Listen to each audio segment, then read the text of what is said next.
Hallo Leute, schön, dass ihr eingeschaltet habt. Dieses Video wollte ich ursprünglich für das EQB-Forum machen, denn wir tauschen uns dort die ganze Zeit über Verbräuche, Reichweiten, Performance und allgemeines Forumsgequatsche aus. Aber dann habe ich gemerkt, in ganz YouTube gibt es nicht einen einzigen Erfahrungsbericht mit dem EQB 250. Nicht nur das, dass man mal vielleicht 100 Kilometer fährt und dann lädt, sondern zum Beispiel auch mit einer Familie, auf einer Reise, auf einem Roadtrip. Und dann dachten wir uns, meine Frau und ich, hey, wir fahren doch sowieso jetzt nach Dortmund und dann vielleicht noch ein bisschen weiter. Wir wissen noch nicht so ganz genau, wo es hingeht. Dann nehmen wir einfach ein bisschen was auf und dann teilen wir das mit dem Internet.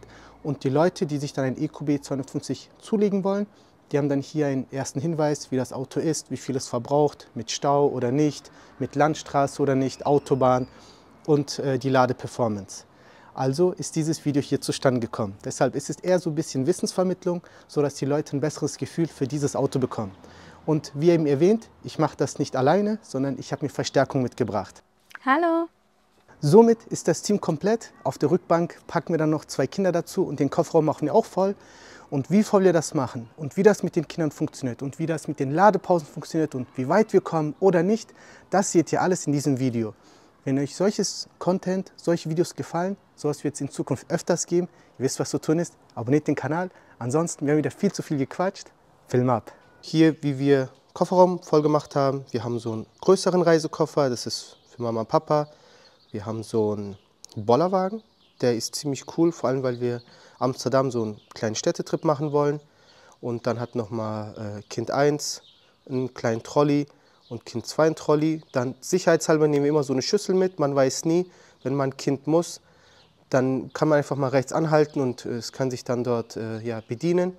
Und das war es eigentlich. Also da ist eigentlich noch genug Platz, um dort noch höher aufzubauen. Aber wir brauchen das einfach nicht, diesen Platz.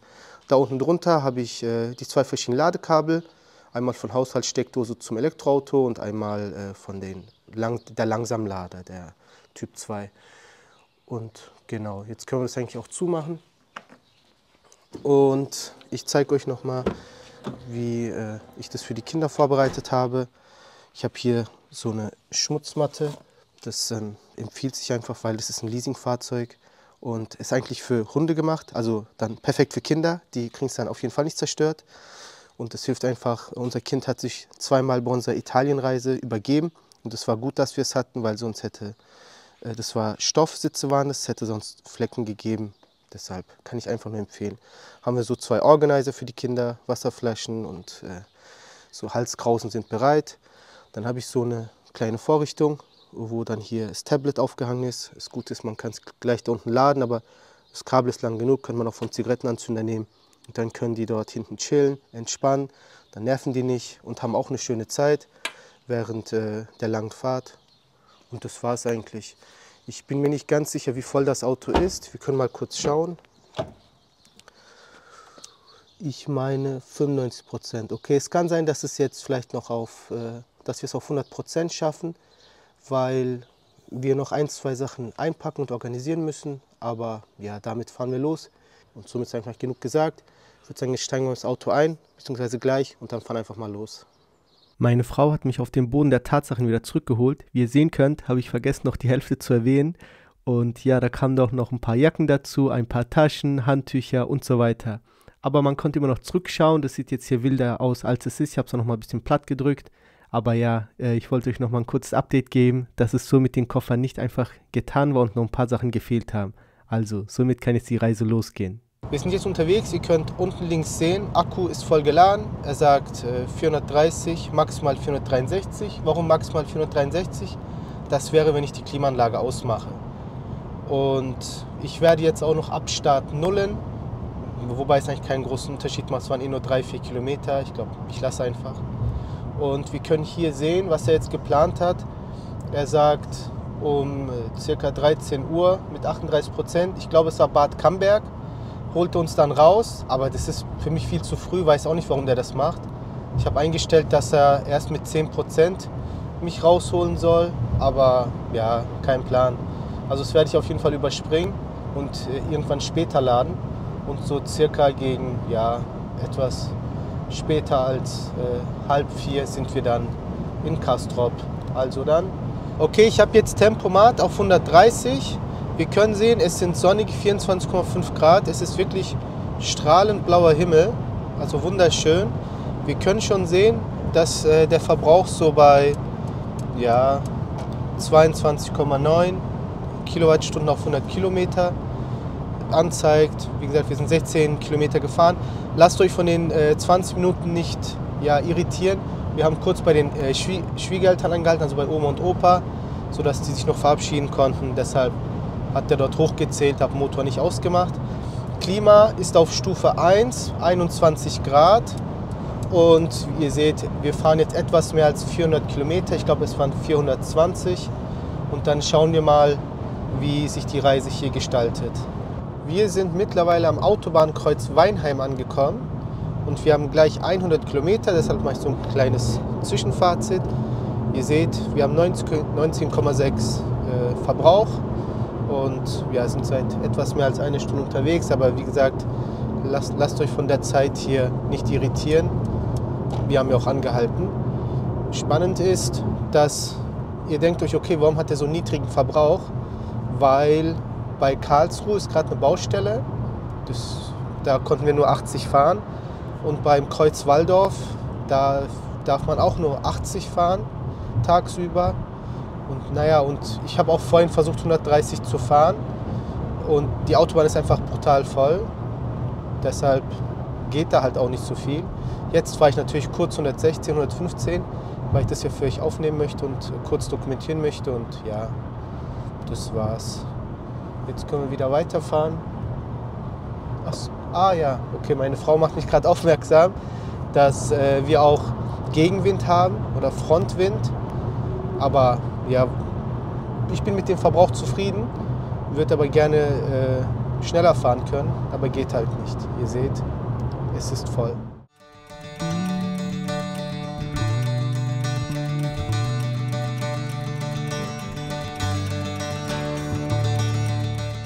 Wir sind nun knapp 200 Kilometer unterwegs, haben einen Durchschnittsverbrauch von 19,5 und ihr seht, also ich bin nicht langsam gefahren, ich bin so schnell gefahren, wie ich konnte. Es war halt voll, also 102 km/h Durchschnittsgeschwindigkeit. Ich versuche immer Tempomat 130, wo geht. Und wir haben noch so knapp, ich weiß es nicht, ich glaube etwas mehr als 200 Kilometer. Akku ist etwas weniger als 50%.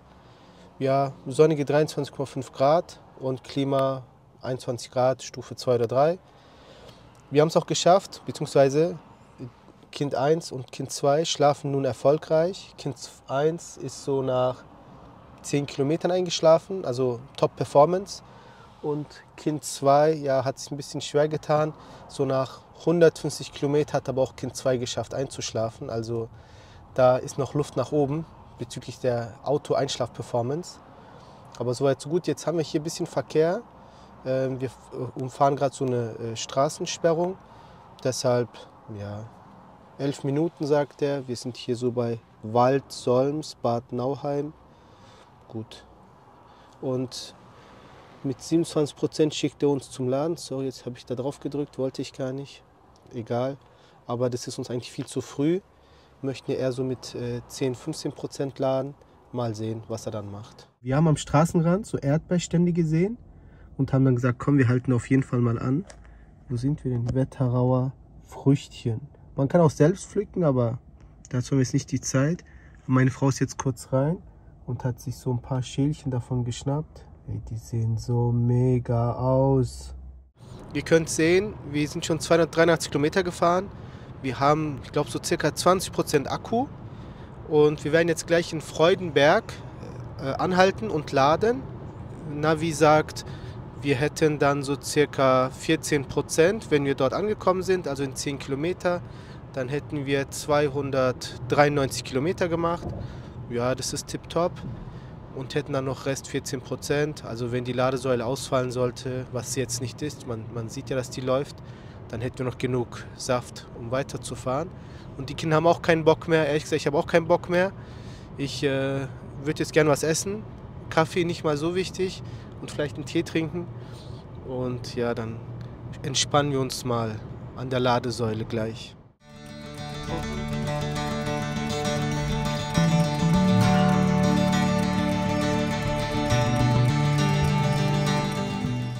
Und das sind die Ladesäulen, an denen werden wir uns jetzt bedienen von Allego. Die von Alpitronic, 300 kW, das hört sich auf jeden Fall gut an. Ich fahre da jetzt mal rückwärts dran und dann halten wir die Karte dran und dann geht's los.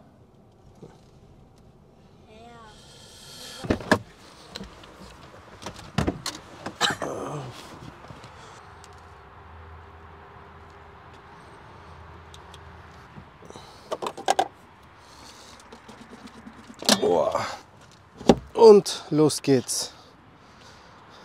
Jetzt schauen wir mal, was der hier so sagt. So circa 100, 105, 110 kW schafft der ja. Übrigens, Fun Fact, das ist das erste Mal an der Schnellladesäule für unseren EQB. Und wir können hier sehen, wir sind jetzt bei 22, 30. Ja, es geht schön hoch. Wunderbar. Da haben wir es schon, 103, 102. Perfekt, da pendelt er sich wahrscheinlich ein. Und ich zeige dann gleich, wie das Ganze aussieht oder wie lange wir jetzt gebraucht haben. Das zeige ich euch dann gleich im Video. Leider gibt es bei diesen Ladesäulen keine Sitzmöglichkeiten, aber das war für uns nicht schlimm. Wir haben uns einfach auf den Boden gesetzt und dann gab es noch Pizza vom Vortag, mag ich sowieso am meisten, und gefüllte Weinblätter und ganz viel reichlich Tee. Und für uns hat die Zeit, die halbe Stunde, die der EQB braucht, gerade so gereicht. Also eigentlich waren wir sogar ein bisschen zu langsam. Wir haben halt ganz genüsslich gegessen und ganz normal getrunken, haben uns da nicht beeilt. Und dann geht halt mal so halbe Stunde, gerade mit 2 Kindern, ganz schnell vorbei. Und das war für uns optimal. Nach etwas mehr als 10, 11 Minuten sind wir von 14 auf 39% gesprungen. Und ja, laden immer noch mit 103 kW, aber dafür ist ja der EQA bzw. auch der EQB bekannt. Der ist ja auf einem dauerhaft hohen Plateau laden, in Anführungsstrichen hoch. Also diese 100 kW, die hält er jetzt sehr lang.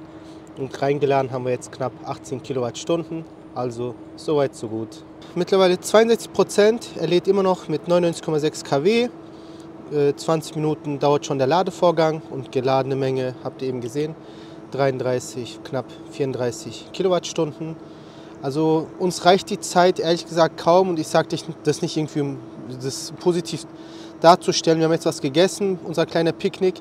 Jetzt gehen wir rüber bei McDonald's noch kurz auf die Toilette. Und naja, ihr seht ja schon, das ist gleich bei 80%. Also es geht sehr schnell. Und dann sind wir auch schon bald an unserem Ziel angelangt. So, jetzt schauen wir mal. Wir sind jetzt bei 80%. Ladedauer 29, 20 Sekunden. Wohlgemerkt, wir haben bei 14% angefangen. Geladene Menge knapp 47 Kilowattstunden. Ihr seht auch schon, die Ladeleistung geht jetzt ein bisschen runter. Ich glaube, der tariert sich jetzt neu aus. Dadurch, dass er die 80 schon erreicht hat, lädt er jetzt langsamer weiter. Und ja, also wir haben es echt nicht geschafft, fertig zu werden. Wir werden hier wahrscheinlich noch 5 Minuten rumhängen und dann fahren wir los.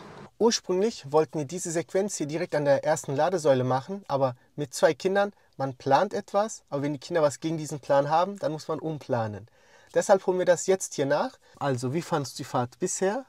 Ich fand es auf jeden Fall sehr, sehr gut. Ich bin positiv überrascht. Ich habe es mir ganz anders vorgestellt, aber höchstwahrscheinlich schaffen wir es mit einer Ladung von Karlsruhe nach Dortmund und das finde ich genial. Okay, und jetzt sind wir hier an der Ladesäule und wie findest du das Ladeerlebnis bisher, so mit dem EQB? Es geht ganz schnell. Ich habe es mir gar nicht so vorgestellt. Es lädt sehr schnell. Also die halbe Stunde, das hat uns nicht mal gereicht. Den Kindern, die müssten noch auf die Toilette. Und ja, war gut. Das war jetzt so abrupt. Ja, jetzt habt ihr eine kurze Meinung eingefangen, hier beim ersten Ladestopp. Deshalb würde ich sagen, fahren wir einfach mal weiter und schauen, was uns auf dieser Reise noch bevorsteht. Wir sind jetzt direkt losgefahren von den Allego-Ladesäulen. Wie ihr sehen könnt, wir haben 280 Kilometer, zeigt er uns an, maximal 370, wenn wir sehr sparsam und ohne Klima fahren würden. Ab Start hat er immer noch übernommen, weil ich glaube, der resettet erst, wenn das Auto 4 Stunden geruht hat. Das heißt, es ist eigentlich sehr gut, wenn wir jetzt so in circa 100 Kilometer unser Ziel erreicht haben, dann können wir eine Tagesbilanz ziehen. Wir sind bei 19,3 Verbrauch und derzeit bei einer Durchschnittsgeschwindigkeit von 86 Kilometer die Stunde. Warum so niedrig? Weil es gab so einen großen Stau, da mussten wir über so ein Dorf umfahren, dort haben wir auch die Erdbeeren geholt. Ja, deshalb, dort sind wir sehr langsam gefahren, richtiger stockender Verkehr, Stop and Go. Genau, es sind ja tolle 24,5 Grad. Klima ist mittlerweile auf Stufe 3 oder 4, aber also 21 Grad, Stufe 3, 4, also es ist sehr warm, aber angenehm. Und ja, jetzt fahren wir einfach mal weiter und ich gebe jetzt mal ein bisschen Gas auf 130. Was sehen wir denn da? Kostal. Da sind wir nun an unserem Ziel angekommen. Wir haben noch 191 Kilometer Reichweite und wenn wir sparsam fahren 241 und Klima auf Ausmachen. Wir haben 18,5 Kilowattstunden auf 100 Kilometer verbraucht nach einer Fahrt von 405 Kilometer. Dafür haben wir gebraucht 4,43 Minuten. Und ja, warum ist das so lang für diese Strecke? Einmal müssten wir Lüdenscheid umfahren, da ist die Autobahn gesperrt. Und einmal hatten wir Stau und mussten auch komplett raus aus der Autobahn. So, und einmal haben wir angehalten für Erdbeeren und dort war ich auch im Auto und habe Klima angehabt und also Zündung an, ganz normal. Durchschnittlich sind wir mit 85 km/h gefahren. Ich denke, das ist voll okay. Ich habe überall, wo ich kann, bin ich 130 gefahren, manchmal auch 140, 150, um zu überholen oder so mehrere LKWs zu überholen. Und es sind immer noch sonnige 24,5 Grad, strahlend blauer Himmel und wir haben 50% Restakku, genau genommen 51%. Klima war durchgehend auf Stufe, also 21 Grad, später habe ich es auf 20 runtergemacht, aber Stufe 2, 3, 4, also nicht auf Stufe 1 oder aus, das wäre gar nicht möglich gewesen. Es war eine sehr angenehme Fahrt und ihr seht, nach dem Laden habe ich jetzt 51% und er zeigt mir noch 191 Kilometer an. Das heißt also von den 80% habe ich jetzt 29% runtergefahren. Also könnt ihr dann auch anhand des Videos vorher, könnt ihr es jetzt ein bisschen berechnen, wie weit man damit kommen würde. Diese 191 würde ich jetzt nicht für ganz bare Münze nehmen. Ich denke, von den 80%, wenn man dann so vielleicht sparsam fährt, schafft man auf jeden Fall 250 Kilometer oder normal fährt, sage ich mal. Und wenn man sparsam fährt, etwas mehr als 250 Kilometer. Also von den 80 dann als neuen Startpunkt ausgesehen. Jetzt haben wir die erste Etappe unserer Reise bereits hinter uns gebracht und mich würde es interessieren, wie findet ihr das? Denkt ihr, der erste Sprint und dann der darauf folgende Sprint von 80 runter auf 10, denkt ihr, das ist okay? Denkt ihr, die Reichweiten, die man erzielt beim ersten und beim zweiten, sind zeitgemäß? Die Ladepower, ist diese zeitgemäß? Oder sollte Daimler dort nachliefern und dort bessere Technik verbauen? Schreibt es mir unten in die Kommentare und dann tauschen wir uns aus und dann schauen wir mal, wohin die Diskussion geht. Wir haben uns entschieden, unsere Reise jetzt weiter in die Niederlande fortzuführen und jetzt gibt es tatsächlich ein kleines Bonusvideo. Denn wir werden jetzt so circa etwas mehr als 100 Kilometer, so 115, 120 in den Niederlanden fahren, wo es nur Tempo 100 erlaubt ist. Und wie dort die Performance ist und der Verbrauch, das seht ihr jetzt in diesem Bonusclip. Viel Spaß! So, wir sind jetzt genau in die Niederlande reingefahren und ich werde es jetzt hier gemeinsam mit euch nullen, damit wir mal so ermitteln können, wie so ein Verbrauch in den Niederlanden ist, wo ja allgemein nicht so ganz schnell gefahren werden darf, also 100. Da kommt auch gleich so ein Schild von 6 bis 19 Uhr, 100. Ich werde auch gleich 100 fahren und dann schauen wir uns das mal an, wie viel Akku weggeht. Wir haben so, ich kann mal kurz schauen, wie viel genau in der Batterie gerade drin ist. Wir haben jetzt 64% und wir werden jetzt nach Amsterdam reinfahren und wir schauen mal, was dort Google Maps gerade sagt. Das wird dauern 117 Kilometer bzw. 1 Stunde 19 und wenn wir dann dort angekommen sind, dann schauen wir uns das Ganze nochmal an und ziehen dann Resümee. Ich spreche das Ganze für euch aus dem Off, weil ich ehrlich gesagt vergessen habe, beim Parken dann das Ganze aufzunehmen. Glücklicherweise habe ich 1-2 Minuten vorher im Stau zum Parkhaus rein dann noch diese 2 Fotos gemacht. Wir können nun sehen, dass ich eine Restreichweite von 150 Kilometer habe, was beeindruckend ist, weil wir haben so knapp 115, 120 Kilometer zurückgelegt und ursprünglich hat er 250 Kilometer angezeigt. Das heißt, für die Strecke habe ich sogar Kilometer gut gemacht, weil ich so sparsam gefahren bin. Und apropos sparsam, wir können sehen, der Verbrauch ist bei 15,4 Kilowattstunden auf 100 Kilometer, was sehr gut ist. Und wenn wir das Ganze jetzt mit der Batterie vergleichen, die ja ursprünglich bei 64 war und jetzt ist sie ja bei 38%, das heißt, wir haben 26% verbraucht für ca. 115, 120 Kilometer bei konstant mehr oder weniger 100 km/h. Und das bedeutet, in den Niederlanden hätte dieses Auto eine Reichweite, wenn wir das auf 100% hochrechnen, über 450 Kilometer, was wirklich Wahnsinn ist für dieses Auto in dieser Größe, mit diesem Komfort und dem ganzen Drum und Dran. Also ich bin da sehr beeindruckt und da kann man einfach sehen, wie viel das ausmacht, ob man jetzt 100 fährt, 110, 120 oder 130.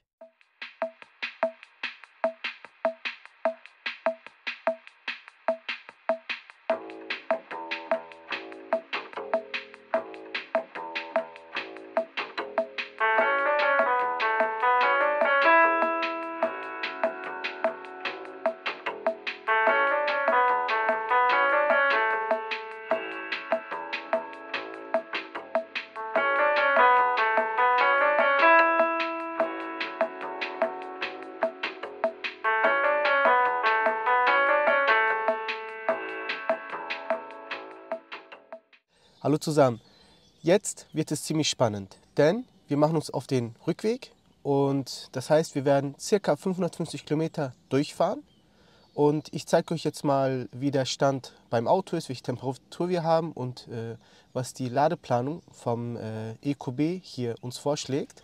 Wir haben sonnige 22 Grad, strahlend blauer Himmel, auch in Deutschland, soweit so gut. Das Auto ist komplett vollgeladen, 100%.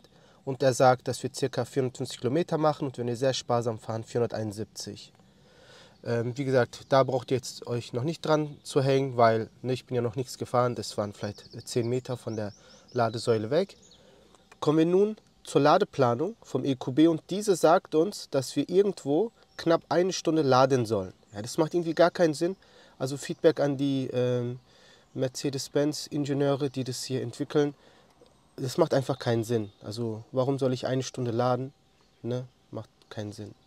Also man könnte ja auch genauso gut 2x30 nehmen, hätte ja den gleichen Effekt. Also zumal ich auch das nicht brauchen werde, das weiß ich jetzt schon. Wahrscheinlich wird es reichen, einmal zu laden. Das werden wir heute testen, ob wir das schaffen. Und hier könnt ihr nochmal sehen, wie viele Kilometer es gesamt sind, also 560. Also meiner Meinung nach könnte man das schaffen mit einmal laden. Und dann schauen wir mal, ob das hinkommt. Maximal kurz vor Schluss nochmal 5 Minuten anstecken. Aber das kommt natürlich auch sehr drauf an. Stau, Baustelle und so weiter. Wir werden heute komplett die A61 durchfahren, wenn ich mich richtig erinnere. Ich kann mal hier kurz schauen. Aber ich meine, es war so, als ich gestern in Google Maps das Ganze so ein bisschen vorgeplant habe. Jetzt ruckelt er doch ziemlich hart. Okay, ich glaube, der stürzt jeden Moment ab. Boah, übel. Also er schlägt uns hier die normale Route vor über die A3. Die hatte ich jetzt eigentlich nicht vorzufahren. Ich wollte eigentlich die A61 fahren, weil ich die bis jetzt nur einmal in meinem Leben gefahren bin. Und ich würde es einfach gerne nochmal fahren. Diesmal vielleicht in Gänze. Und ja, dann irgendwann an Landau vorbei und dann rein auf die A5 und dann ab nach Gaggenau. Schauen wir mal. Gut, so viel dazu. Ich würde sagen, jetzt haben wir wirklich genug gequatscht. Also, los geht die Fahrt. Wir haben jetzt hier ein wenig stockender Verkehr, wie ihr sehen könnt. Und nichtsdestotrotz wollte ich schnell mal einen Zwischenstand geben, auch wenn wir noch nicht die 100 Kilometer erreicht haben. Wir waren eben noch bei Durchschnittsgeschwindigkeit so bei 86 km/h. Es geht jetzt rapide runter. Wir haben derzeit einen Verbrauch von 15,9, 16. Es sind jetzt 24,5 Grad und wir haben noch ca. 480 Kilometer zu fahren und Akkustand derzeit bei 81%. So, Klima ist auf Stufe 21 Grad, Stufe 4 von 7 oder 8. Also es brennt richtig rein hier. Jetzt schauen wir mal. Ich mache nichtsdestotrotz bei 100 Kilometern noch mal einen Zwischenstand, aber ja, ihr seht schon, die Durchschnittsgeschwindigkeit geht jetzt rapide runter. Wir sind jetzt im Stop and Go angekommen. Es fährt jetzt auch ein Polizeiauto nach dem anderen hier an uns vorbei. Da müssen wir jetzt alle durch. Nach knapp 100 Kilometer und dem Stau sehen die Daten wie folgt aus. Es sind jetzt 27 Grad, Klima ist bei 21 Grad Stufe 3. Wir haben einen Verbrauch von 16,2, üblich für holländische Verhältnisse. Wir fahren fast nur 100. Wir haben, die Durchschnittsgeschwindigkeit ist wieder ein bisschen hochgegangen. Wir waren zwischenzeitlich so bei 67. Ich denke, die geht jetzt noch ein bisschen hoch. Und vom Kilometer her, wir haben noch knapp 460 Kilometer. Und ja, dann sind wir auch zu Hause angekommen. Ich habe geplant, über die A61 zu fahren, wie ursprünglich geschrieben. Und ja, jetzt schauen wir mal nach den nächsten 100 Kilometern, wie dann die ganze Sache aussieht. Und von den Energieverhältnissen her sieht es derzeit wie folgt aus. Wir haben noch 75% Akku. Also damit würde ich sagen, fahren wir mal weiter.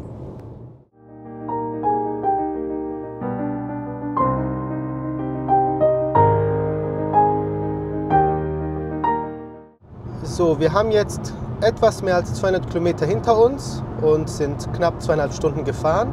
Es sind 28 Grad und unser Verbrauch ist jetzt bei 17 Kilowattstunden auf 100 Kilometer. Unsere Durchschnittsgeschwindigkeit hat sich ein bisschen erhöht auf 84. Ich versuche auch jetzt 130 zu fahren, wo ich kann.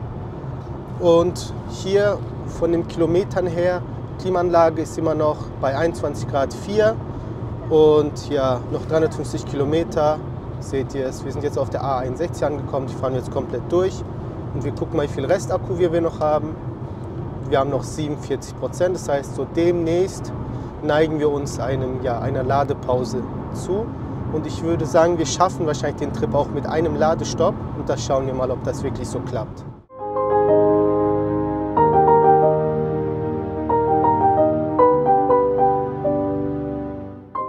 Da sind wir nun bei knapp 300 Kilometer. Haben immer noch 27 Grad. Der Durchschnittsverbrauch ist bei 17,7 und Durchschnittsgeschwindigkeit bei 83 Kilometern. Ja, es gab noch mal einen Stau, deshalb konnten wir das noch nicht so wirklich hochdrücken. Konnte eben wieder 130 fahren, aber es ist wie es ist. Klimaanlage ist immer noch bei 21 Grad, 4. Stufe von 7 oder 8. Wir haben noch 250 Kilometer bis nach Gaggenau. Aber wir werden jetzt demnächst einen Ladestopp einlegen. Nicht, weil wir eigentlich jetzt demnächst müssten. Wir hätten ja noch knapp so 70 Kilometer, was wir fahren könnten, aber wir haben alle gar keine Lust mehr. Also vor allem die Kinder. So, wir haben noch 20% im Akku. Ich glaube, wir werden bei der Ladesäule so mit 15% ankommen. Mein Ziel wäre gewesen 5%. Aber naja, es ist wie es ist. Also dann bis gleich an der Ladesäule. Wir sind nun an der ersten Ladesäule angekommen, nach 331 Kilometern. Wir haben noch 10% Restakku und durchschnittlich haben wir verbraucht 17,8. Das kommt halt davon durch Holland, weil es dann doch so ca. 100 Kilometer dort waren. Wir hatten auch zweimal Stau und die durchschnittliche Geschwindigkeit mit 84 km/h. Ich denke, wir schaffen es trotzdem, nur mit einmal laden. Ich hänge ihn jetzt dran und dann hätten wir noch genau 220 Kilometer und dann wären wir zu Hause. Also das könnte auf jeden Fall klappen. Schauen wir mal. Den Ladeprozess diesmal habe ich jetzt nicht per Video festgehalten, sondern einfach per Fotos und das spreche ich jetzt einfach aus dem Off für euch rein. Und wir können hier sehen, bei einem Ladestand von 50% hat der knapp 16 Minuten gebraucht, was eigentlich ein sehr guter Wert ist. Wenn man mal schnell weitergehen muss, einfach anschließen, Viertelstunde und dann ist man wieder bei 50% und kann weiterfahren. Die 82% haben wir nach 31 Minuten erreicht und das ist auch super. Da sehen wir einfach, der EQB hat auch wieder hier seine Ladeleistung bestätigt, was der Hersteller hier auch angibt, mit 80% in knapp halber Stunde. Und wo wir hier über die Ladeleistung reden, können wir hier schön die Ladekurve sehen.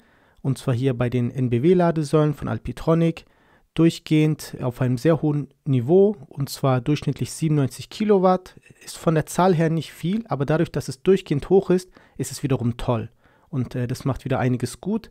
Und für alle, die sich schon immer gefragt haben, wie die Ladekurve aussieht, hier habt ihr das nun. Um das Ganze abzurunden, hier nun ein Bild, nachdem der dann die 82% erreicht hat. Da können wir sehen, dass ich dann 309 Kilometer habe, die ich dann fahren kann bei sehr sparsamer Fahrweise 380 ohne Klima.